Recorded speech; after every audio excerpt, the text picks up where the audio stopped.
Everyone, welcome to study books. এই ক্লাসে আমরা পশ্চিমঘাট পর্বত থেকে আরব সাগরে পতিত পশ্চিম বাহিনী কিছু নদী, যেগুলোকে আমরা প্রধানত উপকূলীয় নদী নামে জানি, সেই নদীগুলো নিয়ে আলোচনা করব।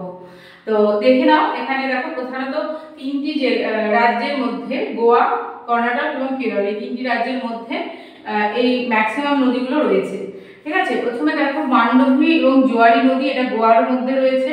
ঠিক আছে, এগুলো সব আরব সাগরে পড়েছে। এদিকটা আরব সাগর তোমরা জানো। মাঝখানে দেখো এই দুটো নদীর মাঝখানে রয়েছে মারমাগাঁও। ঠিক আছে, মারমাগাঁও কিন্তু একটা মেজর পোর্ট, ঠিক আছে, নদী বন্দর। আর এরপর দেখো তারপরে কর্ণাটকের মধ্যে রয়েছে কালী নদী, শরাবতী নদী, নেত্রাবতী নদী। ঠিক আছে, এই শরাবতী নদীর উপরে গেরসোপ্পা জলপ্রপাত রয়েছে। ঠিক আছে, আর এখানে দেখো কেরলের মধ্যে দেখতে পাচ্ছ যে পেরিয়ার নদী। ঠিক আছে, পেরিয়ার নদী, পাম্বা নদী, আর এইদিকে পেরিয়ার নদীটা হচ্ছে তোমার আনাইমালাই পর্বত থেকে উৎপত্তি হয়েছে এবং আরব সাগরে পড়েছে এই কেরল রাজ্যের মধ্যে।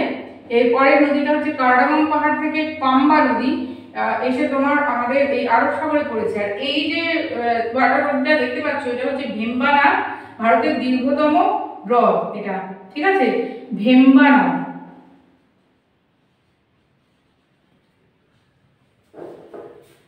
আর এরপরে আরেকটা লাস্ট দেখবে যে অগস্ত্যকুড্ডাম হিল বলে একটা হিল রয়েছে, যেখান থেকে পাহাড় রয়েছে, এখান থেকে এই নেইয়ার নদী, ঠিক আছে, NEYYAR, ঠিক আছে, এই নদীটা এসে তোমার আরব সাগরে পড়েছে।